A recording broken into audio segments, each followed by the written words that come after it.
minerals, cold pure water, cold pure water. Cold minerals, pure water. Cold minerals, cold pure water.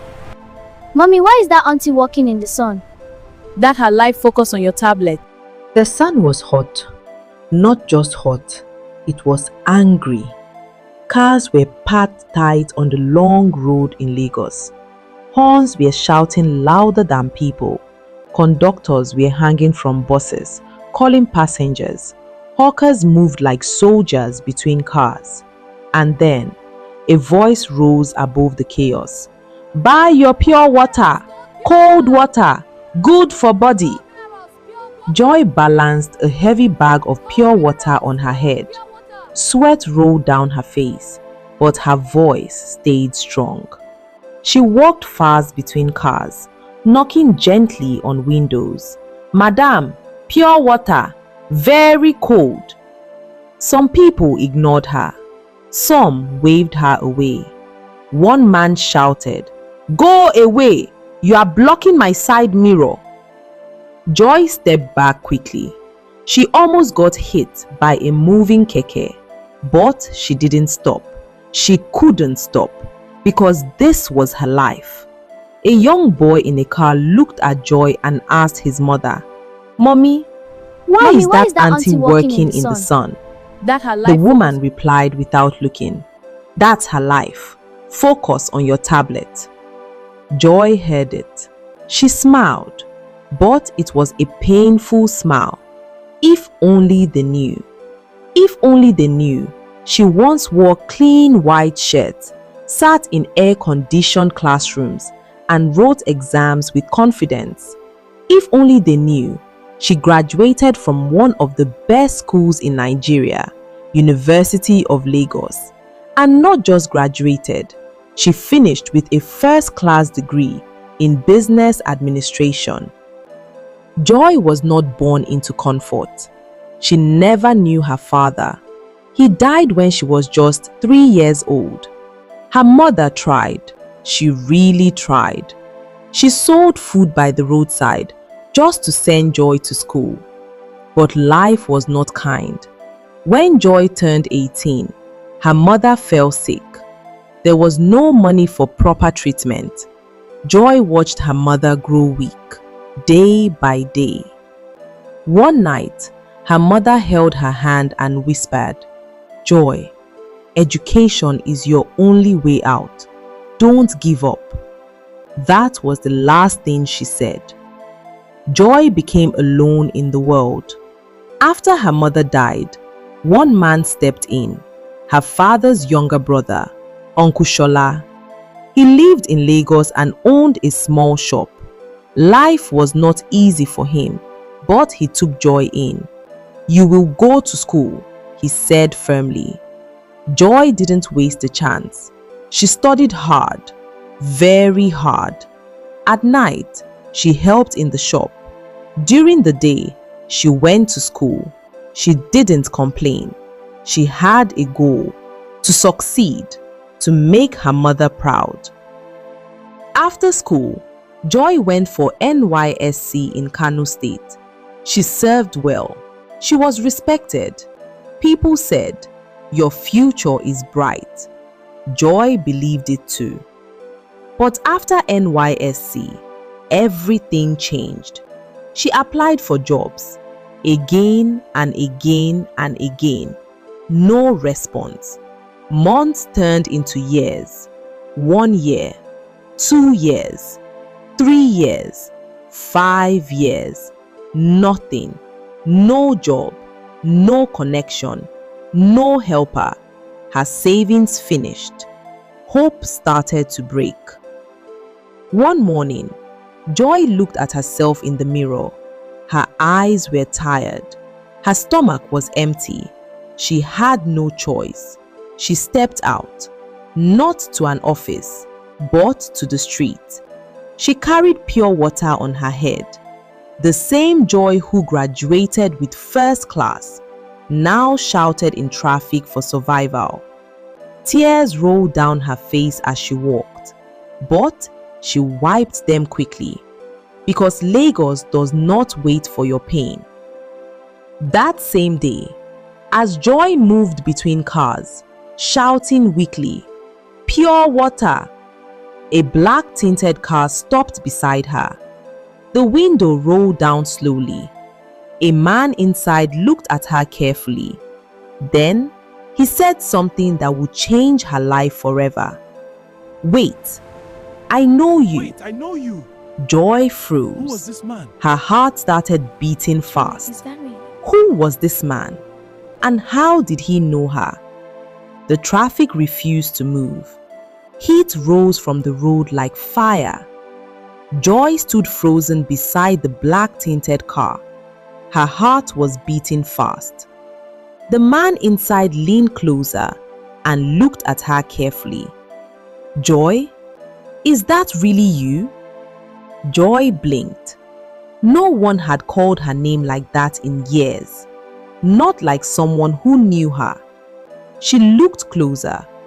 The man was well dressed, clean suit, expensive watch, calm face, but she couldn't remember him. I'm sorry, sir. Do I know you?" she asked softly.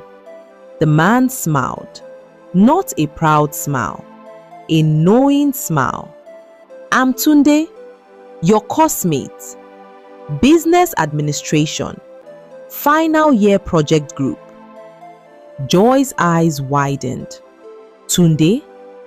That quiet guy, the one who always asked her questions during group discussions, the one people used to ignore." Joy stepped closer, still unsure. "Tunde? The same Tunde that used to sit at the back?" He laughed gently. "Yes, the same one that always came to meet you for help before exams." Joy covered her mouth in shock. She remembered now. Tunde was not the smartest student, but he was hardworking, and he respected her a lot. You look different," Joy said. Tunde nodded. "Life changed." Joy almost laughed. Life changed? For him, maybe, but for her, life had broken her. She quickly adjusted herself, trying to hide the pure water on her head, but it was too late. He had seen everything. Tunde's expression changed, not to pity, but to concern. "Joy, what happened?" That question, it broke something inside her. For 5 years, she had been strong, but now, in front of someone who knew her past, her voice shook. "Life happened," she said quietly. Tunde looked at her seriously. "I know you. You were the best in our class, first class, always focused. So what happened?" Joy swallowed hard. Tears gathered in her eyes. "No job, no help, no connection. I tried everything," she said. Her voice cracked.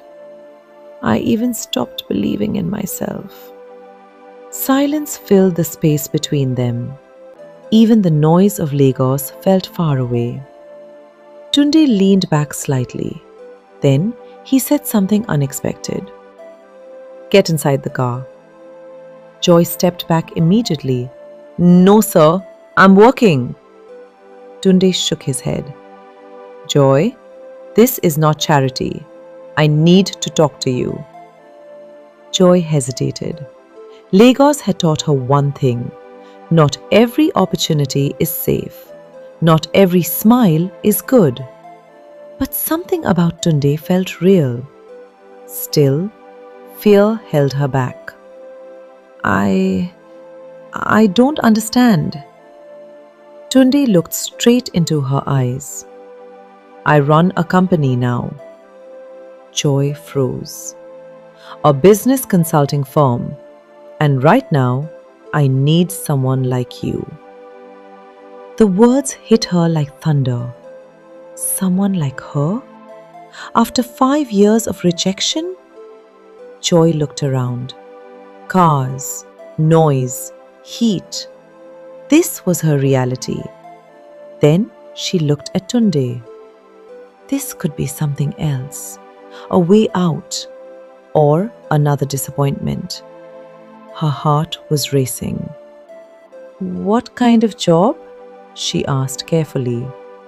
Tunde smiled slightly. "I won't give you a job just like that." Joy's face fell a little.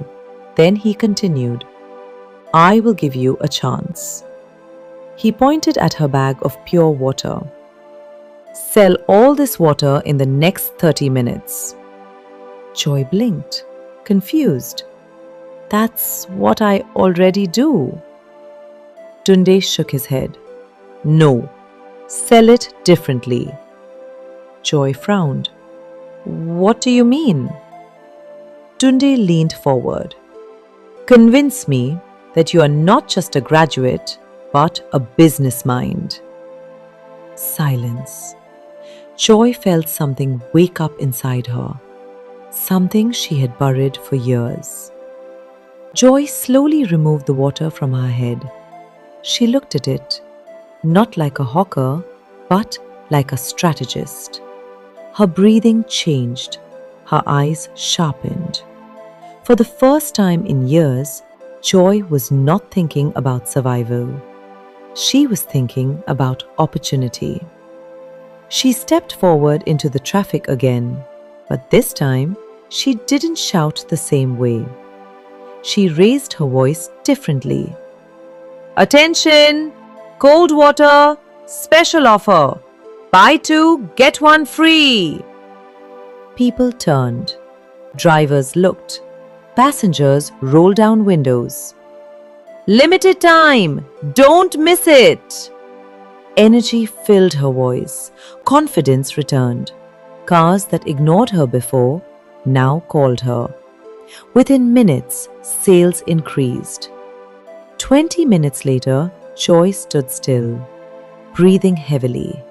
Her bag was empty. Every single sachet sold. She turned slowly towards the black car. Tunde stepped out, clapping, not loudly, but proudly. "Welcome back, Joy." Those words hit deeper than anything. Not "well done," not "good job," but "welcome back." Because at that moment, Joy was no longer the broken girl in traffic. She was herself again.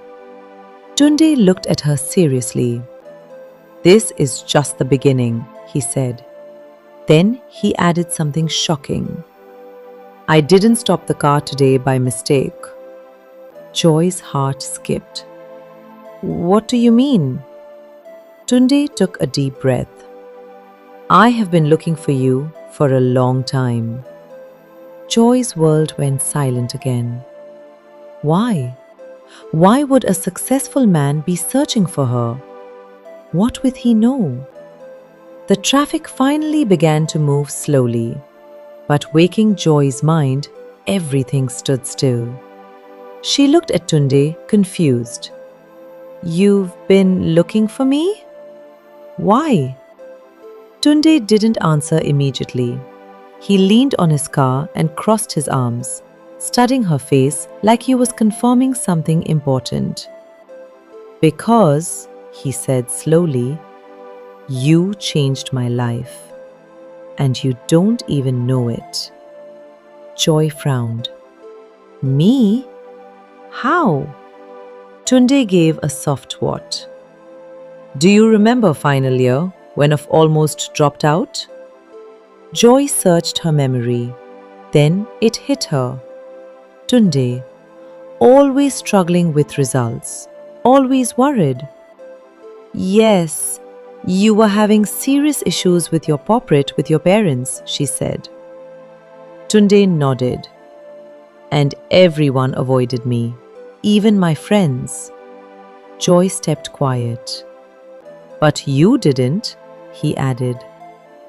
Tunde looked far away, like Hoff was watching the past. "You stayed back after classes.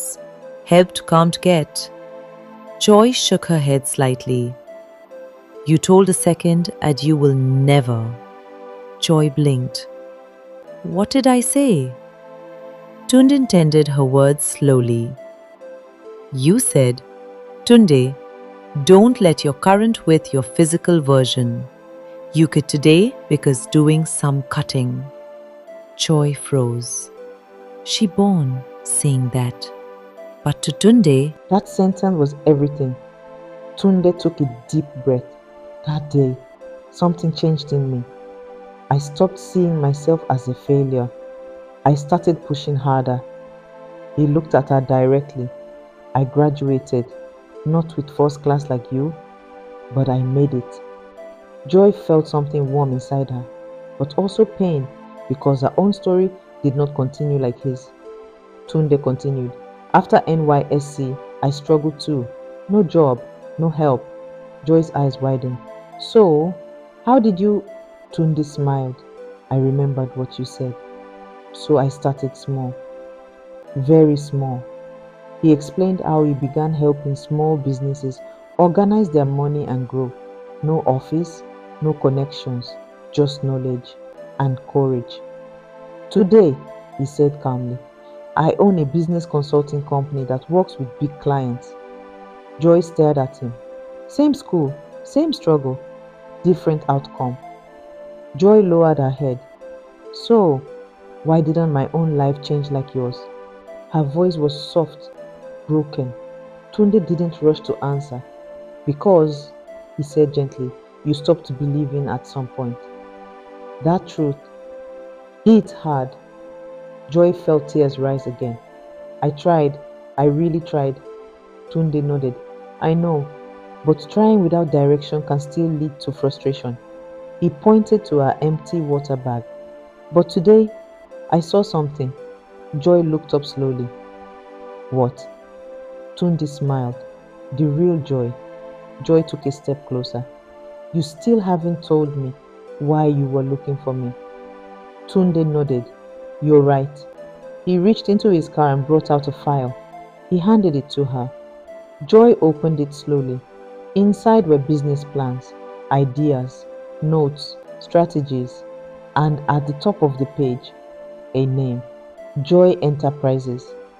Joy's hands shook. What is this? Tunde spoke calmly. Everything I built today started from things I learned from you. I wrote down your ideas back then. Joy's eyes filled with tears. I never forgot.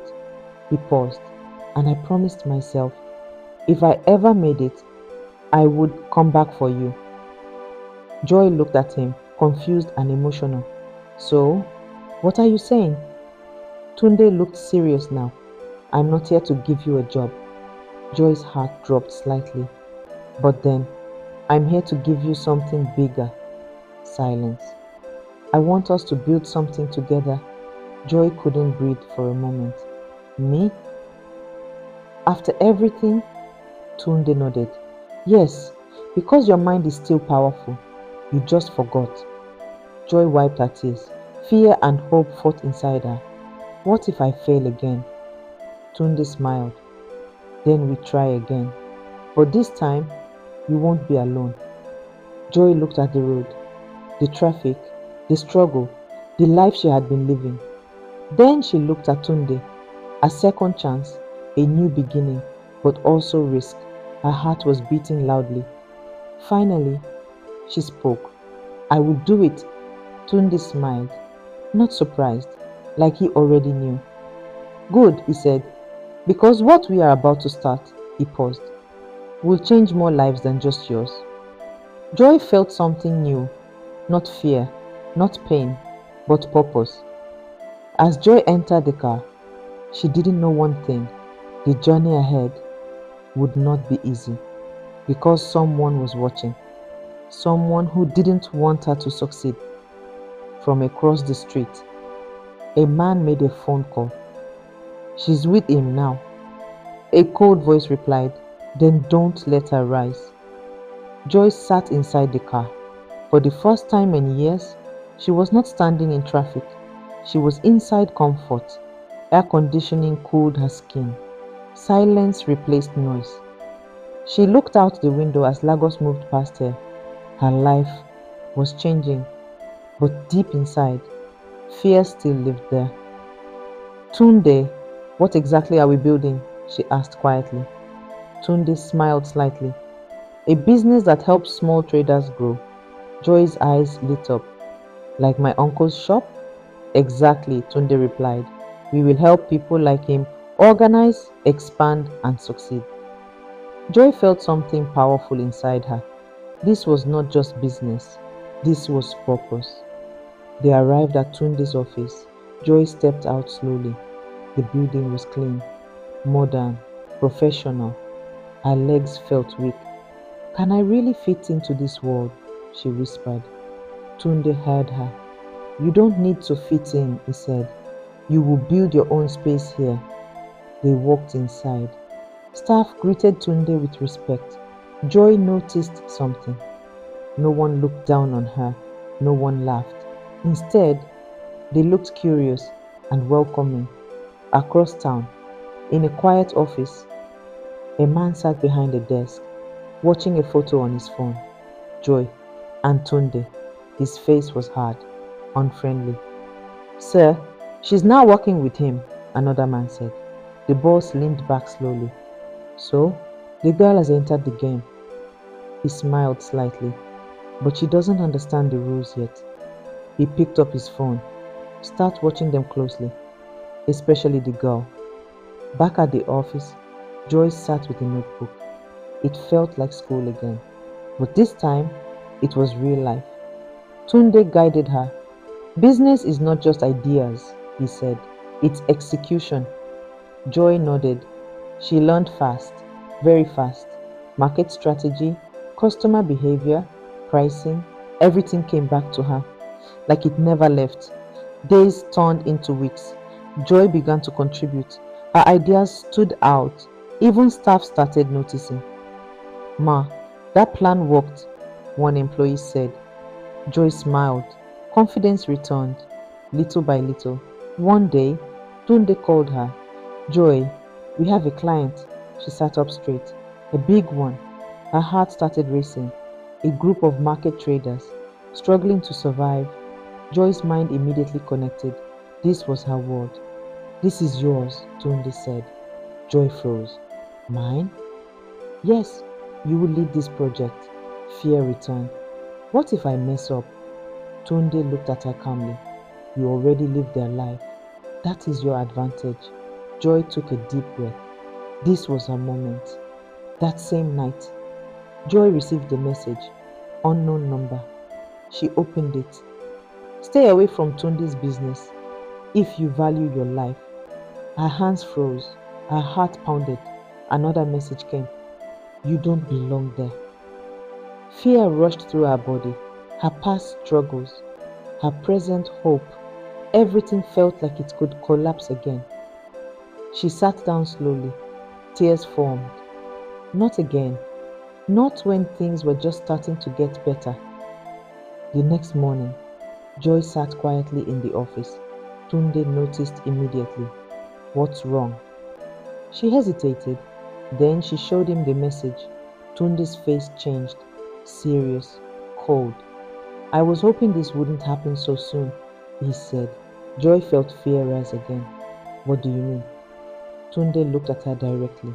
In business, when you start rising, you attract enemies. Silence. Joy swallowed hard. So what do I do? Tunde stepped closer. You have two choices. Walk away and go back to the street, or stand and fight for the life you deserve. Joy's heart beat loudly. This was bigger than business now. This was war. Joy stood up slowly. Her hands were shaking, but her voice was steady. I'm not going back. Tunde nodded. Good. Because outside, a car was already watching the building. And inside that car, someone whispered, let's see how strong she really is. Morning came, but Joy did not sleep. The message still echoed in her mind. Stay away if you value your life. She stood in front of the office mirror. For a moment, she saw the old Joy, the tired girl in traffic, the one who almost gave up. Then she shook her head slowly. No, not anymore, she whispered. She picked up her notebook. Today was her first major project. Fear was there, but something stronger had grown. Courage.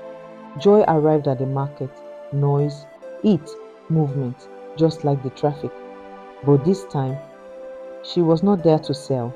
She was there to lead. Traders looked at her with doubt. Some whispered, "Who is this one? Can she really help us?" Joy felt the pressure, but she remembered something. She used to be like them. She stepped forward. "I understand your struggle," she said. "I have been there." Silence fell slowly. This was a moment to connect, not as a boss, but as one of them. Joy took a deep breath. Then she began. "You are working hard, but not growing." The traders murmured. She continued. "You sell, but you don't track profit. You buy, but you don't plan." Slowly, heads began to nod. She showed them simple ideas: group buying, better pricing, customer attraction, daily record keeping. Simple things, but powerful. One woman raised her hand. "Would this really work?" Joy smiled. "Yes, because it worked for me just yesterday." The crowd became quiet. Hope started to grow. From a distance, a man watched. The same man from before. He made a call. "She's gaining attention." The voice on the other end replied coldly, "Stop her." Suddenly, two men entered the market. Rough, aggressive. "Who told you to come here?" one shouted. The traders stepped back. Fear spread quickly. Joy's heart pounded. This was it, the moment of truth. "Leave this place," the man warned, "or you will regret it." Silence. All eyes turned to Joy. Joy's legs felt weak, but she did not move. She remembered everything: her mother's last words, her years of struggle, the traffic, the hunger, the pain. She raised her head. "I'm not leaving," she said firmly. The crowd gasped. The man stepped closer. "You think you are strong?" Joy's voice became louder. "I am not alone." She turned to the traders. "Are we not tired of suffering?" Silence. Then slowly, one woman stepped forward, then another, then many. "We are tired," they shouted. The energy changed. The men looked around, outnumbered. The crowd stood united. They had found courage, and it started with Joy. The men stepped back, then walked away, defeated. Days passed, then weeks. Something amazing happened. The traders started growing. Sales improved. Loss reduced. Hope returned. Word spread. More markets called. More people needed help. Joy's name began to rise, not as a hawker, but as a leader, a builder, a solution. One evening, she stood in front of a new office space, her name on the sign. Joy Enterprises. Tears filled her eyes, not from pain, but from victory. Back in Lagos traffic, a young girl shouted, "Pure water, pure water." Joy watched from her car. She smiled gently. She stepped out. "Give me all," she said. The girl looked surprised. Joy paid her, then said softly, "This is not your final stop." The girl smiled, confused but hopeful. Joy entered her car again. Tunde looked at her. "You've changed many lives," he said. Joy shook her head. "No, I just reminded them who they are." She looked ahead. Her journey had just begun. Life may delay you, but it does not deny you. Your current situation is not your final destination. Sometimes, the same street that saw your struggle will witness your rise.